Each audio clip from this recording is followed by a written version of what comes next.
एक रहस्यमय जंगल। बहुत समय पहले की बात है। एक छोटे से गांव के पास एक घना और रहस्यमय जंगल था। उस जंगल के बारे में लोगों के बीच कई कहानियां प्रचलित थीं। कहा जाता था कि जो भी उस जंगल में गया वह कभी लौटकर नहीं आया। गांव के लोग उस जंगल के पास भी जाने से डरते थे। वहीं गांव में एक युवा लड़का था जिसका नाम अर्जुन था। अर्जुन बहुत जिज्ञासु और निडर था। उसे रहस्यमय चीजों को जानने में बहुत रुचि थी। उसने गांव के बड़े बुजुर्गों से उस जंगल के बारे में कई कहानियां सुनी थीं, लेकिन वो उन कहानियों पर विश्वास नहीं करता था। उसका मानना था कि अगर जंगल में कुछ रहस्य है तो उसे खोज निकालना चाहिए।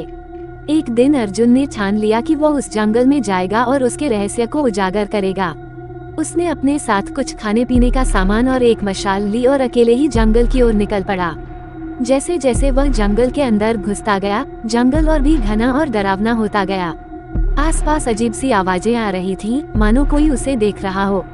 अचानक उसे एक बूढ़ी औरत का स्वर सुनाई दिया। उसने अर्जुन को आवाज दी, ओ नौजवान, तुम यहाँ क्यों आए हो? क्या तुम्हें नहीं पता कि यह जंगल अभिशप्त है? अर्जुन ने मुड़कर देखा तो एक बूढ़ी औरत एक पेड़ के पास खड़ी थी। उसकी आंखों में एक अजीब सी चमक थी। अर्जुन ने साहस जुटाकर कहा, मैं इस जंगल के रहस्य को जानने आया हूँ। आप कौन हैं? बूढ़ी औरत ने हंसते हुए कहा, ये जंगल सिर्फ उन लोगों के लिए रहस्यमय है जो डरते हैं। अगर तुम सचमुच इसका रहस्य जानना चाहते हो तो तुम्हें अपने दिल से डर को निकालना होगा। अर्जुन ने उसकी बातों पर ध्यान दिया और उसके साहस में इजाफा हुआ। उसने आगे बढ़ने का निश्चय किया। चलते चलते उसे एक प्राचीन मंदिर मिला जो जंगल के बीचों बीच स्थित था। उस मंदिर के अंदर उसे एक रहस्यमय पुस्तक मिली।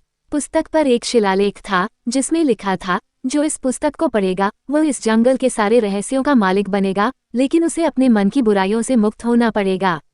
अर्जुन ने बिना सोचे समझे पुस्तक को खोल दिया। जैसे ही उसने पुस्तक पढ़ना शुरू किया, उसे एक अजीब सी रोशनी महसूस हुई। उसे समझ में आया कि यह जंगल वास्तव में कोई भूतिया या अभिशप्त जगह नहीं थी, बल्कि यह उन लोगों को अपना शिकार बनाता था जो लालच, ईर्ष्या और डर से भरे होते थे। अर्जुन ने अपनी इच्छाओं और लालच से ऊपर उठकर उस पुस्तक को बंद किया और समझा कि असली शक्ति अपने मन पर काबू पाने में है। जब वह वापस गांव लौटा तो उसने सभी को जंगल के बारे में सच बताया।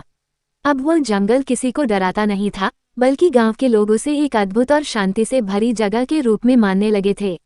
अर्जुन की यह यात्रा न केवल जंगल के रहस्य को उजागर करने की थी, बल्कि उसने अपने भीतर के डर और लालच पर भी विजय प्राप्त की।